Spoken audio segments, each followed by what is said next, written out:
Russian investigators have detained a woman in the hunt for the killers of a pro-war blogger Vladlen Tatarsky in a blast at a St Petersburg cafe. Tatarsky, a vocal supporter of Russia's war in Ukraine, was not a Russian official, nor a military officer. He was a well-known blogger with more than 500,000 followers and, like Prigozhin, had a criminal past.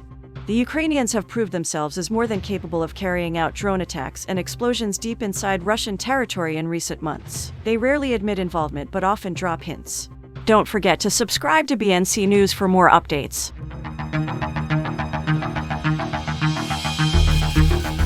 Russian investigators have detained a woman in the hunt for the killers of a pro-war blogger Vladlen Tatarsky in a blast at a St Petersburg cafe. Darya Trepova, 26, was earlier placed on the Interior Ministry's wanted list. Her arrest was later confirmed by Russia's Investigative committee. Russian media reported that Tatarsky was passed a statuette shortly before the blast, and there is speculation a device could have been hidden inside. More than 30 other people were wounded. Authorities said the attack in the center of Russia's second biggest city was being treated as a high-profile murder, and that it had been carefully planned and involved several people. Russia's anti-terrorism committee alleged it was organized by Ukrainian special services with people cooperating with opposition leader Alexei Navalny.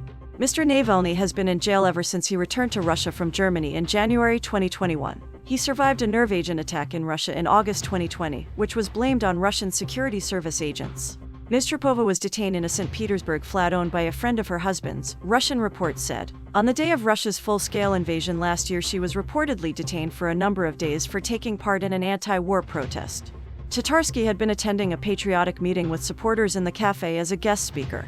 A video circulating on social media showed a young woman in a brown coat apparently entering the cafe with a cardboard box. Images also showed the box being placed on a table in the cafe before the woman sat down. Another video showed a statue being handed to Tatarsky, possibly from the same box. The cafe, street food bar no one near the river Neva, was once owned by Yevgeny Prigozhin, who runs Russia's notorious Wagner mercenary group, which has taken part in much of the fighting in Bakhmut in eastern Ukraine. Prigozhin said he had handed it over to Cyberfront C, a group that calls itself Russia's information troops, and said it had hired out the cafe for the evening. Prigozhin paid tribute to Tatarsky, whose real name was Maxim Fomin, in a late-night video which he declared was filmed from the town hall in Bakhmut. He displayed a flag which he said had the words "in good memory of Vladlen Tatarsky." Don't forget to subscribe to BNC News for more updates. Tatarsky, a vocal supporter of Russia's war in Ukraine, was not a Russian official, nor a military officer. He was a well-known blogger with more than 500,000 followers and, like Prigozhin, had a criminal past. Born in the Donetsk region of eastern Ukraine, he said he joined Russian-backed separatists when they released him from jail, where he was serving time for armed robbery. He was part of a pro-Kremlin military blogger community that has taken on a relatively high-profile role since Russia's full-scale invasion of Ukraine began in February 2022. Tatarsky is among those who have gone so far as to criticize the Russian authorities, slamming the military and even President Vladimir Putin for setbacks on the battlefield. Unusually, Tatarsky took up arms in combat operations and reported from the front line. He claimed to have helped launch combat drones and build fortifications. Last September, he posted a video inside the Kremlin where Mr. Putin was proclaiming the annexation of 4 occupied Ukrainian regions.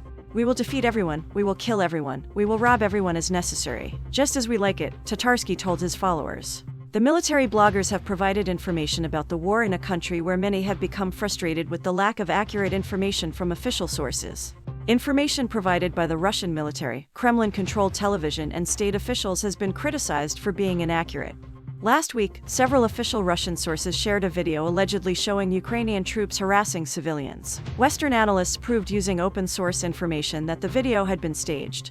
Some pro-Kremlin bloggers also slammed the video as a crude fake. Much of the blogger's pro-Russian material is not factual either. Who is behind Tatarsky's murder is unclear, but it is reminiscent of the killing of Darya Trepova, a vocal supporter of the war, and the daughter of a Russian ultra-nationalist. She died in a car bomb attack near Moscow last August. Russian officials have already hinted that Ukraine is to blame for the explosion. Ukrainian presidential advisor Mikhailo Podolyak blamed the blast on a Russian internal political fight, tweeting, "Spiders are eating each other in a jar." The Ukrainians have proved themselves as more than capable of carrying out drone attacks and explosions deep inside Russian territory in recent months. They rarely admit involvement but often drop hints. Mercenary leader Yevgeny Prigozhin said he did not think it was the Ukrainian government. "I think there is a group of radicals operating, which unlikely has something to do with the government." The blast could be linked to political infighting in Russia, as Kyiv has said. There are now a lot of angry men carrying guns in Russia. With the military running low on troops, convicts have been let out of prison, handed weapons, and sent to the front. Russian authorities have also conducted large-scale recruitment campaigns for volunteer fighters and recruited some 300,000 men in a partial mobilization. The Kommersant newspaper recently reported that the number of murders committed in Russia last year rose for the first time in 20 years.